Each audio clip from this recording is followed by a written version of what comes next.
Halo, perkenalkan saya Tebot. Saya merupakan asisten robot AI yang akan memandu kalian semua dalam presentasi kali ini. Saya ditugaskan untuk menyampaikan beberapa hal terkait materi proyek hari ini, anggota kelompok yang terlibat dan materi apa saja yang akan disampaikan oleh teman-teman saya. Presentasi kali ini, kami akan membahas tentang data understanding. Selanjutnya, saya akan memperkenalkan teman-teman saya yang dimulai dari sebelah kiri yaitu Rifai, Charisma, Hanif, Mahadi lalu Fikri, Farel, Hardi dan Setelah Rofi. Izinkan saya menyampaikan beberapa materi proyek yang akan teman-teman saya paparkan di video kali ini. Pertama yaitu membahas tentang permasalahan data, lalu pemahaman data, selanjutnya teknik pengumpulan data, dan terakhir karakteristik data. Baiklah untuk pemaparan materi saya serahkan ke teman-teman saya, terima kasih. Dalam menganalisis lebih lanjut mengenai proyek ini, kami membutuhkan beberapa langkah yang sistematis dan terstruktur. Langkah pertama ialah kami harus memahami terlebih dahulu permasalahan atas data pada studi kasus apotek A. Pada apotek A yang kami kunjungi, kami mendapatkan berbagai permasalahan dari segi distribusi pemesanan obat sehingga mengganggu ketersediaan obat di apotek A tersebut. Permasalahan yang sedang dihadapi secara garis besar yaitu mengenai safety stock yang telah tersedia pada apotek tersebut habis, namun stok obat yang sedang dipesan belum sampai sehingga apotek menggunakan safety stock yang ada, bahkan safety stock obat di apotek ini habis dan harus menunggu lagi untuk kedatangan stok obat berikutnya yang sedang dipesan.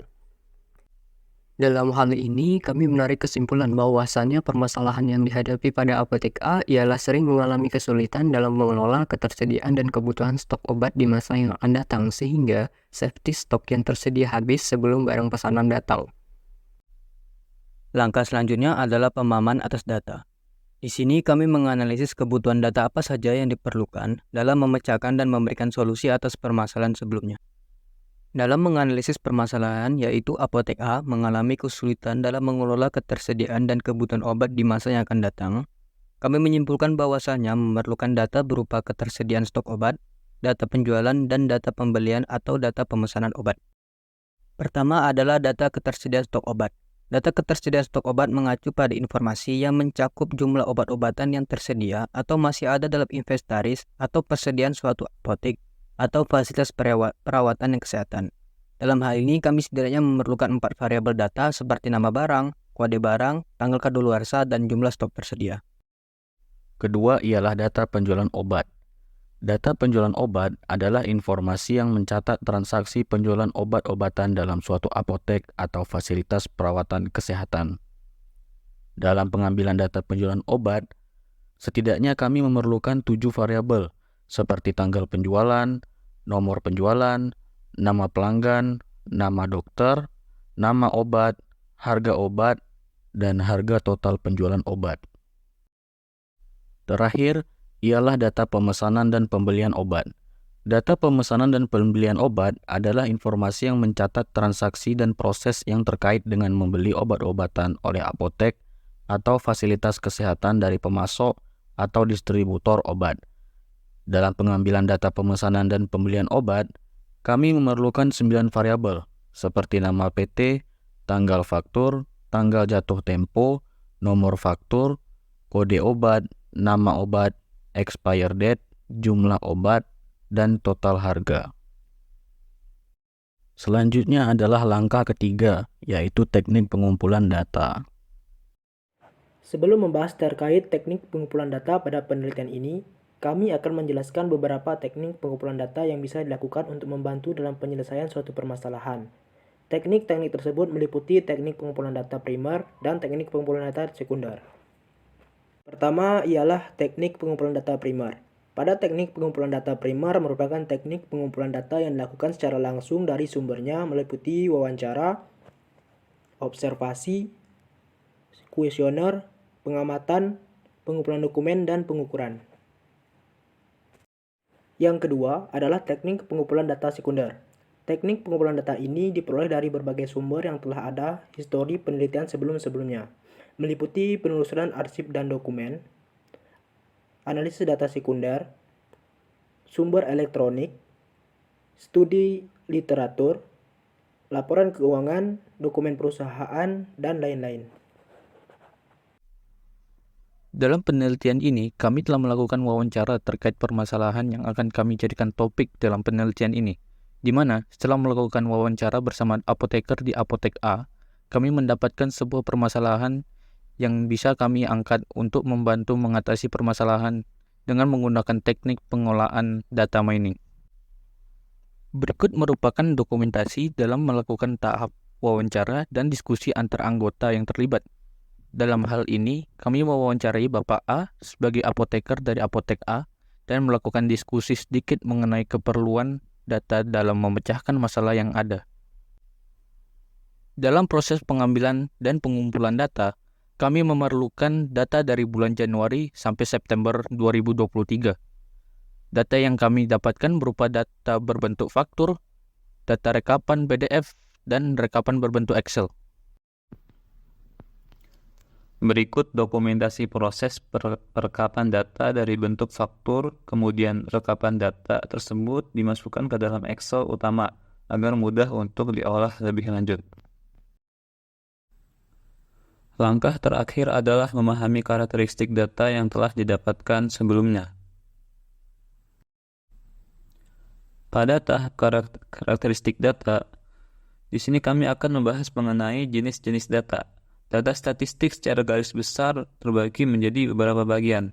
Terdapat 3 jenis-jenis data berdasarkan kategori tertentu seperti berdasarkan sifatnya, waktu pengumpulannya, dan hasil pengukurannya.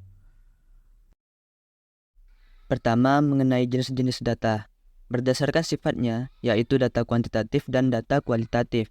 Data kuantitatif adalah data yang diukur dalam bentuk angka dan menggambarkan jumlah, ukuran, atau besaran dan dapat dihitung atau dinyatakan dalam nilai numerik. Contoh data kuantitatif meliputi data seperti tinggi badan, berat badan, suhu, pendapatan, dan jumlah produk yang terjual. Sedangkan data kualitatif atau bisa disebut sebagai data kategorikal adalah data yang tidak diukur dalam bentuk angka, tetapi dalam bentuk deskriptif atau kualitatif. Data kualitatif menggambarkan sifat, atribut, atau kategori yang tidak dapat diukur dalam nilai numerik. Contoh data kualitatif meliputi jenis kelamin, warna, tingkat kepuasan, atau jenis. Selanjutnya, mengenai jenis-jenis data berdasarkan waktu pengumpulannya. Ada 2 jenis data yang dikelompokkan berdasarkan waktu pengumpulannya, yaitu data cross-sectional dan data time series. Nah, data cross-sectional ini adalah data yang dikumpulkan pada atau mendekati waktu yang sama, yang kemudian digabungkan dengan data terkait dan dibandingkan. Sedangkan data runtut waktu atau time series adalah data yang dikumpulkan dalam kurun waktu atau jangka waktu tertentu, yang mana jangka waktu tersebut perlu didefinisikan. Terakhir, ada jenis data berdasarkan hasil pengukurannya, terbagi menjadi beberapa kategori, yaitu data nominal, ordinal, interval, dan Penjelasan pertama mengenai jenis data berdasarkan hasil pengukurannya, yaitu data nominal. Data nominal yang menggambarkan kategori atau label tanpa urutan tertentu. Data nominal adalah kualitatif yang digunakan untuk memberi nama atau memberi label pada variabel tanpa memberi nilai numerik. Tidak seperti tipe data lainnya, data nominal tidak dapat diurutkan atau diukur sehingga tidak memiliki jarak yang sama antara nilai atau nilai nol yang sebenarnya.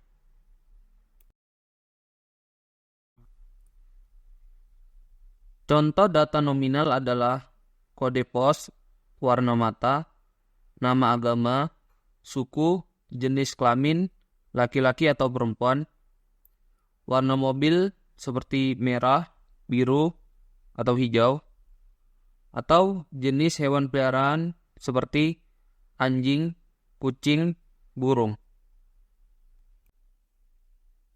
Selanjutnya adalah data ordinal yang menggambarkan kategori dengan urutan atau peringkat tertentu.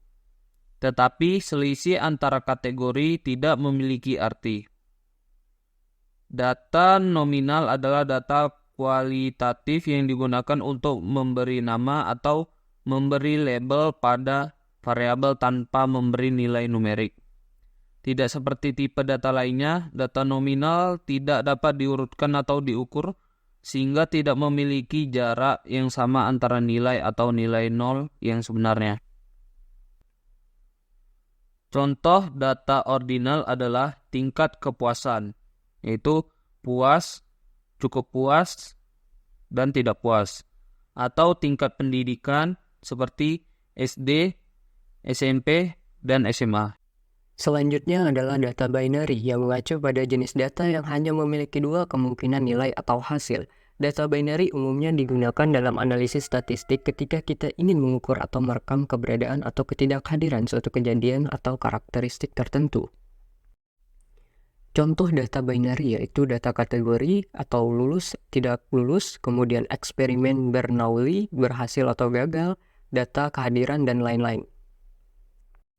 Setelah itu ada data interval yang memiliki skala yang sama dan selisih antara nilai-nilainya memiliki arti, tetapi tidak ada nol mutlak. Data interval merupakan salah satu jenis data kuantitatif yang menggambarkan nilai-nilai yang dapat diukur dengan tingkat presisi tertentu, dan selisih antara nilai-nilai tersebut memiliki arti. Data interval tidak memiliki titik awal yang sebenarnya atau nol mutlak. Contoh data interval adalah data suhu dalam derajat Celcius, misalnya 20 derajat Celcius hingga 30 derajat Celcius. Tidak ada nol mutlak dalam derajat Celcius. Terakhir ialah data rasio, merupakan data statistik yang mana cara penyusunannya dengan cara membandingkan antara satu dengan yang lainnya. Data rasio hampir sama dengan data interval, namun perbedaannya adalah pada data interval memiliki nilai nol mutlak, artinya nilai nol pada data ini memiliki arti. Contoh data rasio adalah berat badan dalam kilogram, usia, pendapatan. Terdapat nol mutlak yang menunjukkan ketiadaan dari sifat yang diukur. Pada tabel laporan sisa stok obat pada tanggal 4 September 2023 memiliki dua atribut, yaitu atribut nama barang yang merupakan data kategorikal yaitu jenis data nominal, dan atribut terakhir adalah stok yang merupakan data numerikal yaitu jenis data rasio. Data ini berisi atribut nama. Pada data penjualan obat, terdapat dua file yang terpisah, yaitu file laporan penjualan dan laporan penjualan detail. Pada file laporan penjualan, terdapat 8 atribut, yaitu nomor penjualan, yang merupakan kategorikal yaitu jenis data nominal. Selanjutnya ada nomor penjualan, merupakan data kategorikal dengan jenis data nominal. Selanjutnya ada atribut nama pelanggan, yang merupakan data kategorikal dengan jenis data nominal. Lalu atribut nama dokter merupakan data kategorikal dengan jenis data nominal. Atribut selanjutnya yaitu nama produk atau obat yang merupakan data kategorikal dengan jenis data nominal. Selanjutnya, ada atribut quantity atau jumlah penjualan obat yang merupakan data kategorikal dengan jenis data nominal. Lalu ada atribut harga obat yang merupakan data numerikal dengan jenis data rasio. Atribut selanjutnya ialah diskon pada item obat dengan data numerikal yaitu jenis data interval. Atribut selanjutnya ialah biaya pajak atau tax merupakan jenis data numerikal dengan jenis data interval. Selanjutnya ialah atribut DP yang merupakan data numerikal dengan jenis data rasio. Lalu ada atribut total harga per obat yang merupakan data numerikal dengan jenis data rasio. Terakhir ialah atribut total penjualan yang merupakan data numerikal dengan jenis data rasio. Untuk data pada tabel laporan pemesanan, berikut terdapat atribut nama obat memiliki korelasi yang tinggi terhadap nama PT, karena apotek hanya membeli obat tertentu di PT tertentu juga. Sehingga kedua atribut tersebut identik sehingga dapat memilih salah satunya. Atribut nama PT merupakan data kategorikal dengan jenis data nominal. Atribut kedua yaitu tanggal jatuh tempo yang merupakan data numerikal yaitu jenis data interval. Atribut ketiga yaitu nomor faktur yang merupakan data kategorikal yaitu jenis data nominal. Atribut keempat yaitu NPWP yang merupakan data kategorikal yaitu jenis data nominal. Atribut selanjutnya yaitu kode barang yang merupakan data kategorikal, yaitu jenis data nominal. Lalu ada atribut nama barang yang merupakan data kategorikal, yaitu jenis data nominal. Lalu ada atribut jumlah barang pesanan yang merupakan data numerikal, yaitu jenis data rasio. Selanjutnya ada atribut batch yang merupakan data kategorikal, yaitu jenis data nominal. Atribut selanjutnya yaitu expire date atau tanggal kadaluarsa yang merupakan data numerikal, yaitu jenis data interval. Lalu ada atribut umum atau satuan per unit yang merupakan data numerikal, yaitu jenis data rasio. Lalu ada atribut harga obat yang merupakan data numerikal dengan jenis data rasio.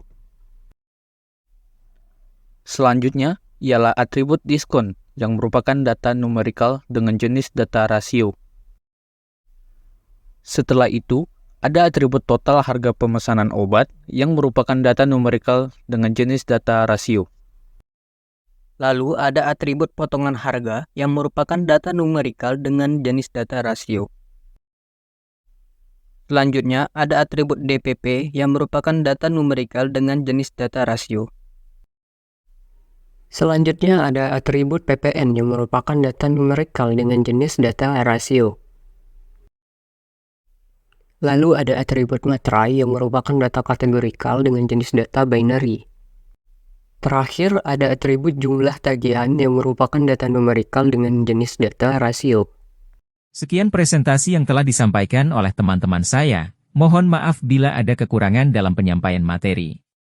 Saya Tebot mewakili teman-teman anggota kelompok menyampaikan terima kasih kepada beberapa pihak yang terlibat dalam proses pembuatan fase 2 proyek data mining. See you in the next video. Bye-bye.